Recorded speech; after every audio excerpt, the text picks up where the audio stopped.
Imagine being inside a nuclear facility, and in under 43 seconds, the world you know is reduced to a crater. No sirens, no warnings, just a whisper in the wind. Then fire. On June 21, 2025 at 5:40 p.m. Eastern, the U.S. launched one of the most precise airstrikes in modern history. The target, Iran's most fortified nuclear facility, buried 300 feet beneath a mountain. What followed wasn't a war, it was a message. This is how the B-2 Ghost bomber, America's rarest and most expensive warplane, executed a mission so stealthy, so devastating, that not a single Iranian jet even took off. And the craziest part? The strike didn't just come from the skies, it came from underwater. You're about to see how 25 minutes redefined modern warfare and proved once again, when the US military wants to strike, nowhere is out of reach. Do you think stealth tech can still dominate in 2025? Comment below, because this mission just proved it might. The Ghost Strike. In just 25 minutes, Iran's nuclear ambitions were shattered, without a single missile fired in defense. No warnings, no fighters scrambled, just silence before the storm.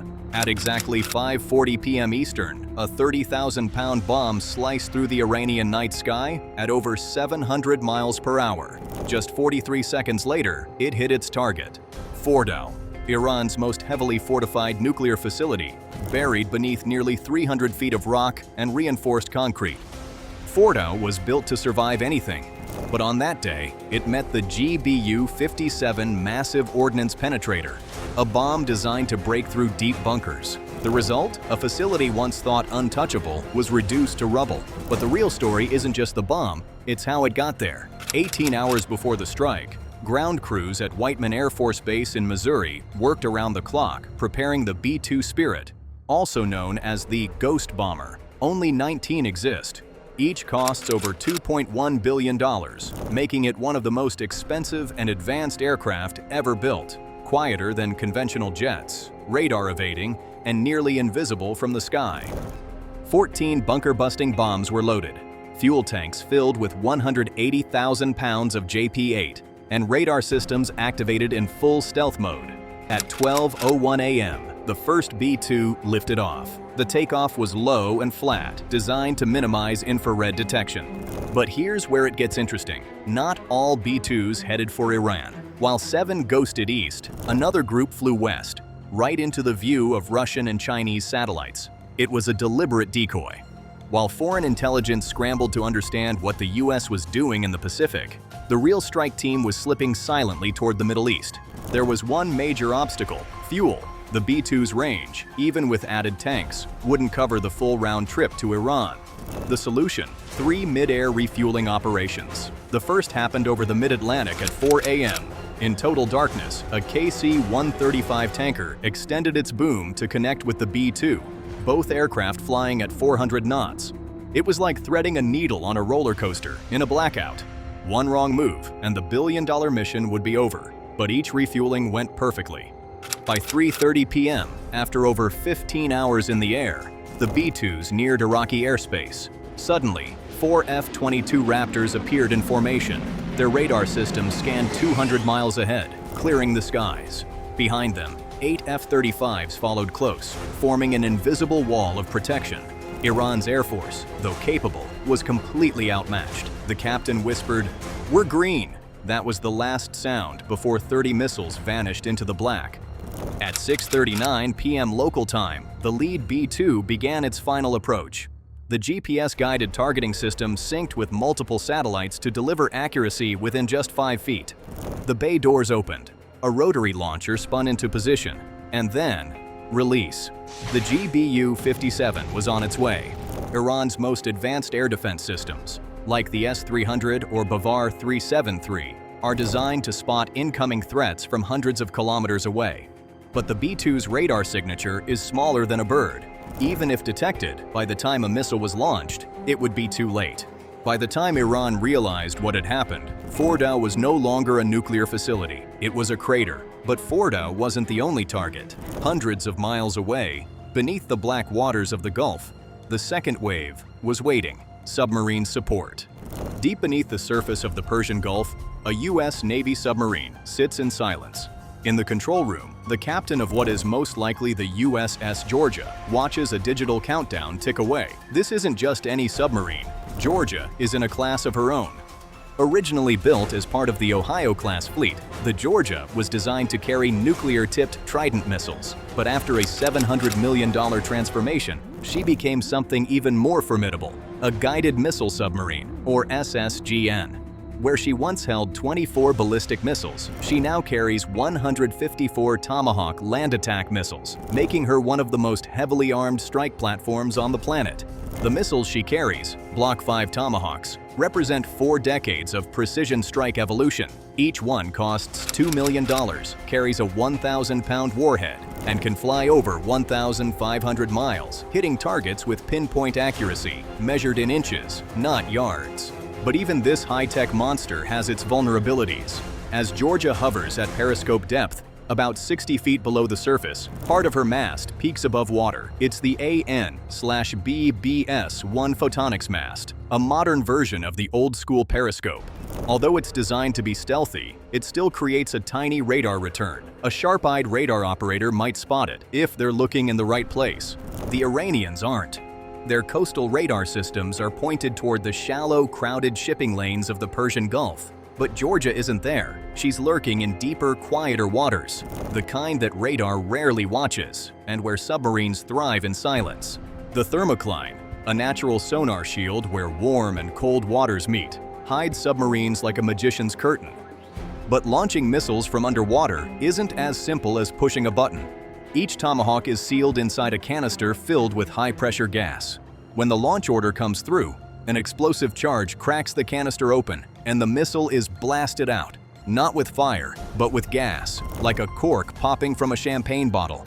The missile punches through the surface, shooting upward at nearly 50 feet per second, until its solid rocket booster ignites, sending it streaking into the night sky. But as elegant as it looks from above, there's real violence behind the physics. The instant that booster lights up, Newton's third law comes alive. For every action, there's an equal and opposite reaction, and it slams back into the sub with a force that rattles every steel plate on board. This is not a video game. The stakes are real. The noise, the shock, and the thermal signature all become potential giveaways. But Georgia was built for this exact moment, to fire, vanish, and leave nothing but confusion behind. The 25-minute blitz. The sea launch begins. Newton's third law doesn't care how secret your operation is. When a submarine punches a 3,000-pound missile out of its launch tube, it wants to lurch in the opposite direction. Inside the control room of the USS Georgia, the ballast team scrambles to compensate. Too slow, and the sub could breach the surface, exposing itself to every radar within 50 miles. Too aggressive, and she risks diving below safe operating depth. It's a delicate dance, and it's happening in real time. At 16:05 Eastern, the first Tomahawk erupts from the sea like a champagne cork. The rocket booster fires for 12 seconds, accelerating the missile to over 550 miles per hour before detaching. A small but powerful jet engine, the Williams F-107, takes over, cruising the missile toward its target. Behind it, 29 more follow. 30 Tomahawks are airborne by 16:10. Each missile skims treetop-level terrain, hugging the Earth at just 100 feet. Onboard radar altimeters and image-matching tech allow them to fly unjammable, unspoofable routes, the military equivalent of Google Maps with attitude.